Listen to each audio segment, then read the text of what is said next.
La plante que l'on va voir là, ta grand-mère la connaît sûrement très bien. Elle était majoritairement utilisée pour savoir si ton petit copain t'aimait ou si tu avais un amoureux, ou bien même pour retenir tes leçons. Tu as peut-être fait l'expérience de la mettre dans un cahier et tu as vu qu'elle a commencé à faire des racines. Je pense que là, vous savez de quelle plante je parle. L'air mal-tête, guéri du cancer, ça y est. Grâce à l'air mal-tête, vous allez être guéri. Alors, l'air mal-tête, en général, tu l'affiches sur ton fond comme ça et elle te permet d'avoir plus mal à la tête. Mais au final, est-ce que cette plante n'a pas d'autres secrets extraordinaires que l'on va voir tout de suite? De son nom scientifique, Kalanchoe piñata. Piñata. Elle est espagnole, non, bref. Le nom scientifique est facile à retenir. On l'appelle herbe mal-tête, herbe tortue, herbe à miracle, herbe à scie. Enfin bref, vous en avez plein des noms pour cette magnifique plante, zeb mal-tête en créole. Alors, voilà à quoi ressemble la plante. Magnifique feuille épaisse. On est dans la famille des succulents. Elle est reconnaissable par le tronc qui est un petit peu violacé. Et une fois qu'elle grandit, elle peut quand même être assez haute. Vous voyez, là, il y en a une ici. Elle peut faire des belles petites fleurs en fait en grappe.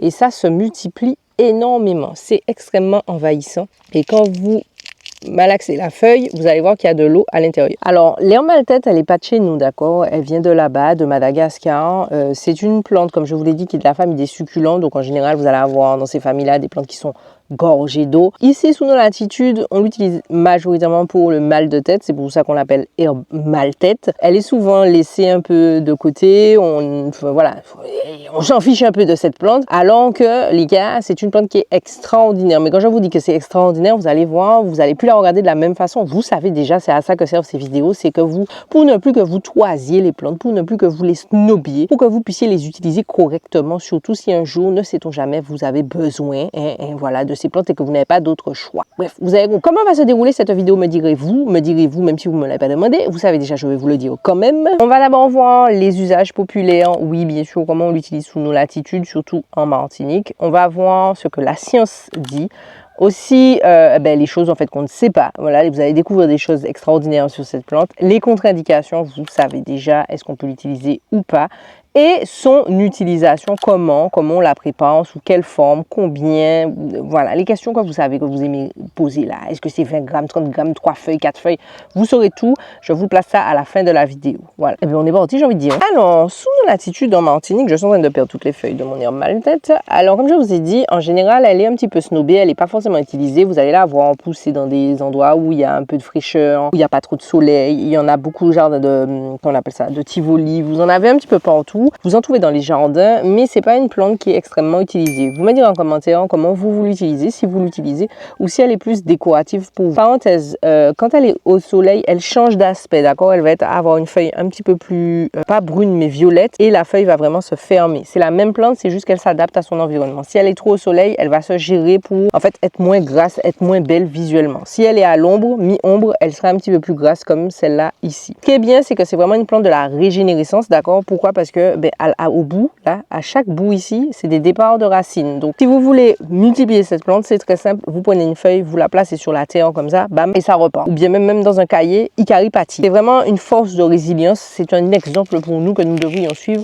Soyons résilients comme l'herbe mal-tête. Bref, à part le mal de tête, c'est pour ça que j'ai collé la feuille comme ça. En général, on vous dit de la chauffer un petit peu et puis de vous la mettre sur le front pour enlever le mal de tête. Elle a d'autres intérêts. On l'utilise autrement en Martinique. Certaines familles vont l'utiliser pour la toux, la grippe, voilà, pour se soigner en fait des états grippales, des états grippales. Bon, vous avez compris, vous avez la grippe, vous pouvez mettre de l'herbe mal-tête, vous pouvez utiliser l'herbe mal-tête. On retrouve aussi dans le folklore tout ce qui est colique, infection urinaire, cette zone-là, d'accord? Elle est aussi utilisée en externe pour tout ce qui est les plaies, les brûlures, les piqûres d'insectes. Donc c'est pour ça que je vous dis, en général, les succulentes là, un peu comme les plectanthus, donc tout ce qui est les gros thym, les doliprane, tout ça, vous avez le petit côté externe comme on l'a vu pour les petits boutons, les choses comme ça. Alors dans certaines familles, mais c'est très rare quand même, on l'utilise sous forme de jus. Donc on va extraire le jus qui est à l'intérieur de la feuille et on va l'utiliser pour tout ce qui est les inflammations au niveau des yeux ou autres. Mais encore une fois, voilà, dans les récits, etc., le folklore, c'est quand même très rare les gens qui le font. Il y en a qui le font parce qu'elle a des vertus anti-inflammatoires. Et maintenant, on va voir justement qu'est-ce que dit la science exactement sur cette plante, quelles sont ses vraies vertus, capsule, qu'est-ce qui a été testé, comment ça a été testé et est-ce que ça va plus loin que ce qu'on vient de voir là. Alors, elle est cicatrisante et anti-inflammatoire. Donc, comme on a vu, que ça soit pour les plaies extérieures, que ça soit pour les petits problèmes de la vie quotidienne que vous allez avoir, que ça soit en interne ou en externe, ça a été validé qu'elle a des effets anti-inflammatoires et cicatrisants. Elle a aussi été testée pour tout ce qui est antimicrobien, antiviral, donc tout ce qui est les bactéries, staphylocoques et les candidats. Vous avez des études qui montrent qu'elle aurait une action sur ces, je sais pas comment on peut dire ça, mais sur ces problématiques-là. Voilà. C'est là que c'est intéressant parce que là, on va parler on va rentrer dans le vif du sujet, on va parler des calculs rénaux. Pourquoi je reviens sur l'herbe mal-tête? C'est parce que, en fait, un jour, j'ai eu un appel de monsieur qui était sur un des pays africains, je ne saurais plus lequel, je ne sais pas si c'est Bénin, Togo, je ne sais pas. Le Bénin et le Togo sont dans la place, laissez-nous un petit commentaire. Bref, le monsieur me disait, oui, je cherche à tout prix de l'herbe mal-tête. En tout cas, il m'a pas dit herbe mal-tête, mais il m'a dit le nom scientifique. Je lui ai dit, oui, mais moi, nous, on en a, mais on fait pas l'expédition malheureusement parce que c'est frais et voilà, on ne le fait pas. Il me dit, ah oui, c'est très compliqué de trouver ça ici, on en cherche parce que moi, en fait, ça a fait passer les calculs rénaux de je ne sais pas qui. Le docteur lui avait dit qu'il fallait opérer, les calculs rénaux étaient trop gros et il a pris cette mixture en fait d'herbe mal-tête et ça a fait passer tous ces calculs, ça a dissous ces calculs et ça les a fait passer. Donc il dit oui, qu'il y a beaucoup d'études sur le sujet, c'est pas une plante qui est très mise en avant alors que c'est une plante qui est extraordinaire. Et oui, je vous le confirme, donc dans les articles scientifiques, il y a cette mise en avant du fait que ça permet le bon fonctionnement des reins, la bonne santé des reins et surtout la prévention des calculs rénaux. Mais pas que, ça permet aussi, si vous avez justement des calculs rénaux, de vous aider et d'aider votre corps à les faire passer. Voilà, à les enlever, à les dissoudre, à les rendre plus petits pour que ça puisse passer plus facilement sans avoir besoin d'opérer. En plus de ça, on a remarqué que cette petite feuille-là, elle est hépatoprotecteur, c'est-à-dire qu'elle va protéger votre foie, donc tout ce qui est hépatique, c'est le foie. D'accord, voilà. Mais non, je comprends les termes, vous avez vu. Donc hépatoprotecteur, ça va protéger votre foie contre certaines agressions chimiques. Donc si vous êtes cas abusé, ok, ça peut être intéressant de regarder du côté de l'herbe. J'allais dire herbe aiguille, c'est pas herbe. Je suis toujours fatiguée, oui, je vous l'ai dit, je suis toujours fatiguée, comme là, c'est la vidéo de la semaine dernière. De l'herbe mal-tête, voilà, de l'herbe mal-tête pour voir si ça pouvait pas vous jouer un petit, voilà, vous donner un petit boost. Un antioxydant, oui, ça faisait longtemps qu'on n'en avait pas dit ce mot-là, hein. Antioxydant, ça permet de neutraliser le stress oxydatif. On en parle très souvent de ce stress oxydatif. En fait, qu'est-ce qui fait ce stress oxydatif? Il est impliqué dans le vieillissement et certaines maladies chroniques. Voilà, donc c'est pour ça que c'est important de mettre des plantes, de mettre des fruits, des choses qui sont antioxydantes dans votre vie pour ralentir ce vieillissement aussi de votre organisme et pour le protéger. C'est important, les gars. Elle a d'autres vertus. Non, vous avez vu, la liste est longue. Là, c'est pas fini. Hein. Vous pensez que c'était fini? Eh bien non, ce n'est pas fini, ça continue. Elle a d'autres vertus, elles aussi, qui sont testées et mises en avant par des articles scientifiques. Comme d'habitude, vous savez déjà, je vous mettrai les articles scientifiques à la fin dans la barre de description. Vous pourrez aller voir si ça vous intéresse d'en lire un peu plus. Maintenant, avec la technologie, c'est en anglais, vous pouvez faire traduire ces articles-là très facilement. Donc, vous n'avez pas d'excuses. Bref, je vous disais. Donc, il y a des articles scientifiques qui mettent en avant le fait que ça pourrait être un sédatif léger. On a vu ça avec Mimosa pudica et aussi avec thym muraille d'ailleurs. En gros, cette petite plante-là qui paye pas de mine, elle permet de réduire l'agitation, d'être plus calme, d'avoir un sommeil plus réparateur, en fait, de vous faciliter l'endormissement, le sommeil, de réduire l'anxiété, toute cette phase-là. En fait, c'est comme un micro-sédatif. Il y a eu, bon, à part les cancers, hein, voilà, le sujet préféré. Il y a eu aussi des études qui montrent hypothétiquement, attention, je tiens à dire hypothétiquement, d'accord, on n'est pas là pour dire oui, l'herbe mal-tête guérit du cancer, ça y est, grâce à l'herbe mal-tête, vous allez être guéri. Non. Alors, en fait, il y a certains composés dans l'herbe mal-tête qui sont Buffy, je sais pas quoi. Je vous mettrai le nom ici, je ne sais pas, je n'ai pas retenu le nom exact. Ça montre une cytotoxicité sur les cellules tumorales en in vitro. Je vous mettrai. Eh bien, mon Dieu. Pardon. Je vous mettrai qu'est-ce que ça veut dire, d'accord? Parce que même moi, je ne comprends pas. En fait, en gros, ça veut dire que ça réduit, il me semble, la multiplication des cellules. Ça a une action sur le cancer, c'est ce qu'on sait. Il me semble que c'est une action sur le cancer. Tout ce qui est sein, il y avait sein, poumon. En tout cas, il y en avait 4. Il y avait 4 gants. Là comme ça ne me revient pas. Vous savez déjà, je suis encore fatiguée. Mais il y a potentiellement, je vous mettrai Mais comment? Qu'est-ce qui t'arrive là aujourd'hui? Concentre-toi. Je vous mettrai l'article scientifique en barre de description si vous voulez aller lire un peu plus en détail sur tout ce qui concerne prendre le cancer, mais en tout cas, bref, il y a des tests en in vitro. Donc, c'est pas encore testé sur l'humain, d'accord? On est encore en test de démontrer que effectivement il y a ça, mais on n'a pas encore testé ça sur les humains pour dire oui, effectivement, c'est bon, ça fonctionne sur l'humain. Donc, apprendre avec, là, c'est même plus des grains de sel, d'accord? C'est du gros sel de Guérande. Vous faites attention. Apparemment, c'est un immunomodulateur. Ils auraient pas pu mettre plus de M dans le mot. Tu vois, tu joues au Scrabble et mettez ce mot immunomodulateur. Ça va vous allez travailler votre bouche, vous allez faire musculation bouche.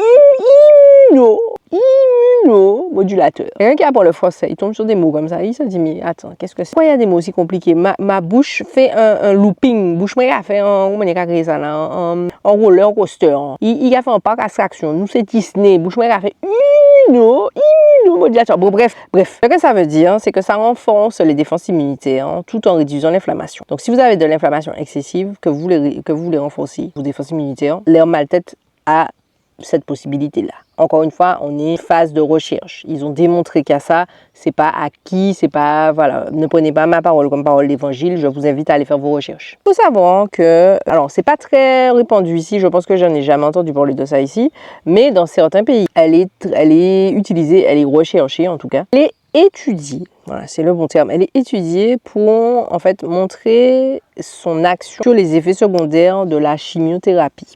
Et dans certains pays, elle est aussi utilisée pour réduire l'anxiété chez les femmes enceintes. Je vais faire une parenthèse avant qu'on passe à certaines utilisations dans certains pays justement, et puis aux utilisations, comment vous l'utilisez. Laissez-moi vous faire une parenthèse. Approche-toi.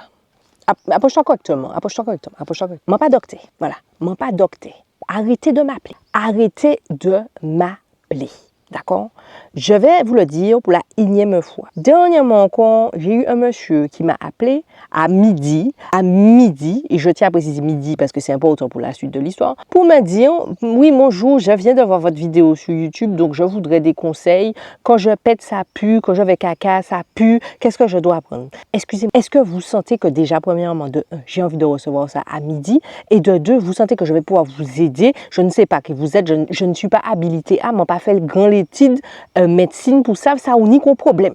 Mais je ne comprends pas. Je suis obligée de vous refaire une mise au point parce que comme là, maintenant, on est de plus en plus nombreux, les vidéos prennent de plus en plus d'ampleur. Donc, il y en a beaucoup d'entre vous qui regardent les vidéos, vous n'êtes pas habitués. Je vous le dis pas assez souvent pour les nouveaux. Parce que, en fait, je vais pas vous mentir là, depuis, ça fait une semaine et demie, le téléphone sonne tous les jours. Tous les jours, j'ai au moins 4-5 appels de ça, de personnes qui me disent oui, j'ai vu vos vidéos, qu'est-ce que vous me conseillez? Et comme apparemment, je vous le répète pas assez que je suis pas docteur et arrêtez de m'appeler. Déjà, ce n'est pas moi qui réponds la majorité du temps sur le service à la clientèle. Les autres cas pensent que les autres cas, les autres cas disent bonjour, Nini. Je ne suis pas médecin. Je vous le répète, mon cas bazote la main, pas prendre le bras. C'est ça seulement vous dis parce que mon chou moi c'est plein. Mon chou est plein. Chou moi plein. J'en ai assez de vous répéter les mêmes choses, j'en ai assez d'avoir des personnes qui prennent pas le temps d'aller faire les recherches. Vous avez Google, mais je comprends pas. En 2025, c'est là où il y a le plus de moteurs de recherche, c'est là où vous avez le plus de facilité de trouver l'information. Vous voulez à tout prix qu'on vous la donne dans votre bec. Je vous donne des vidéos là, tout ça là c'est pour vous, c'est gratuit, vous n'êtes pas qu'à payer. C'est gratuit là. Et vous trouvez le moyen de dire non, j'ai pas assez, je veux plus, mais je comprends pas.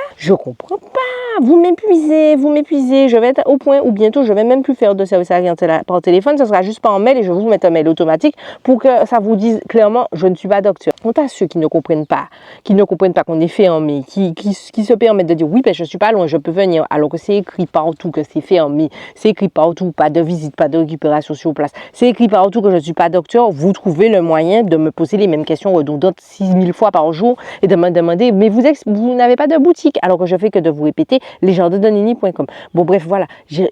Franchement, je vais pas vous mentir là, je suis un petit peu fatiguée. Je sais que c'est les nouveaux là, c'est pour vous, c'est la remise à niveau, vous tombez là, vous savez pas trop où est-ce que vous êtes. Je vous répète, voici les règles. On n'est pas chez maman ici, c'est pas qu'à maman zote, c'est pas qu'à mamie zote. Il y a un respect, même dans les commentaires, vous devez être respectueux. Je suis pas votre camarade non plus, c'est pas la peine de commencer à me mettre des commentaires désobligeants, vous allez passer à la trappe. Voilà, je suis là, je vous donne de mon temps, je vous donne des informations. Moi, pas zote l'en met pas prendre le bras. Voilà, ça veut juste ça à dire. Bref. Bref, on continue. Désolée, je suis désolée si je vous ai agressé. Pardon, mais je commence à saturer. Vous savez déjà là on est, je sais, vous êtes ma soupape. D'accord, je vous dis ce qu'il y a, ce qu'il en est, c'est la réalité. Voilà. Bref, dans le monde, avant de passer à l'utilisation, dans le monde, elle est utilisée dans différents pays. D'accord. En Inde, vous allez la retrouver pour les calculs rénaux, comme on a vu, pour les ulcères gastriques, pour l'asthme, la fièvre. On n'en a pas parlé, mais comme c'est un anti-inflammatoire, en Martinique aussi, moi je l'utilise beaucoup s'il y a de la toux. J'ai mon père des fois qui tousse énormément, une petite voilà, petite poignée comme ça, on va voir comment vous l'utilisez et ça calme les toux. Donc oui, elle est aussi utilisée pour la toux, l'asthme, cette partie de la sphère respiratoire. En Inde, Afrique de l'Ouest, vous allez retrouver la toux, encore une fois, les douleurs abdominales, les plaies infectées. Amérique latine, vous allez retrouver pour la grippe, les bronchites, les douleurs digestives. Europe, donc là c'est plutôt tout ce qui est Suisse, Allemagne, c'est ce qui ressort le plus. Elle va être utilisée pour tout ce qui est calmant naturel, donc on l'a vu qui a été validé par les articles scientifiques. Donc tout ce qui est anxiété, insomnie et aussi apparemment contraction précoce de grossesse. Voilà, donc s'il y a des personnes qui l'utilisent pour ça, laissez-nous savoir en commentaire, c'est toujours intéressant d'avoir la communauté aussi qui donne son ressenti, comment vous l'utilisez aussi, laissez-nous savoir d'où vous sortez et comment vous l'utilisez en barre de commentaires s'il vous plaît, pour qu'on puisse en savoir plus. Maintenant, ce que vous attendez tous depuis le début, l'utilisation, comment on l'utilise, qu'est-ce qu'on fait avec, comment ça se passe. Avant ça, on va parler des contre-indications parce que c'est important. Donc, on fait attention au surdosage. Comme je vous ai toujours répété, ce n'est pas la plante qui va vous nuire, c'est la quantité que vous allez mettre. Donc, on fait attention parce qu'elle n'est pas sans danger, elle a une toxicité à forte dose. En fait, elle a à l'intérieur, il y a une molécule, une toxine, je ne sais pas c'est quoi qu'il y a à l'intérieur de la plante. C'est un composé, en gros, qui imite la dixoxine. Bon, bref, je vous mettrai ça là. En gros, c'est la même chose que un médicament pour le cœur, si je ne dis pas de bêtises, et ce serait un risque, donc ça pourrait potentiellement créer un risque de trouble du rythme cardiaque. Voilà. Donc on fait attention à trop fort dosage, ça peut être problématique pour votre cœur. On fait simple, on fait femme enceinte et allaitante, je vous ai déjà dit, usage interne déconseillé, sauf bien sûr si vous êtes encadré par un docteur ou un professionnel de santé. Voilà. Mais si vous faites de l'automédication, faites attention. Enfin, on fait aussi, c'est écrit qu'il faut éviter les usages interne. Vous pouvez mettre sur la peau, voilà, les plaies, les choses comme ça, mais en interne, on fait attention, c'est à éviter. Interaction, parce que cette plante peut avoir des interactions avec des médicaments. Messieurs, dames, quand vous prenez des traitements, faites attention. Si vous utilisez des plantes, les plantes ne sont pas inoffensives, surtout si vous avez des traitements qui peuvent être quand même assez lourds. Tout ce qui est hypertension, diabète, etc. Anticoagulants, on fait attention quand on ingère des plantes, parce que ça peut aller vous emmener jusqu'à la mort même. Donc on fait attention. Ça peut interagir avec les médicaments cardiaques, diurétiques ou hypertenseurs ou anti-hypertenseurs. Donc tout ce qui est l'hypertension, tout ça. On fait attention. Bref, vous avez compris. Vous faites de la tension, vous prenez des médicaments, vous faites des problèmes, vous avez des problématiques cardiaques, vous prenez des médicaments, vous faites pipi très souvent, enfin vous avez des traitements pour du diurétique, donc pour éliminer, pour faire pipi, on fait attention également. Le moment que tout le monde attend. Cette magnifique feuille. Cette magnifique feuille peut s'utiliser de plusieurs façons. Premièrement, vous pouvez faire une infusion.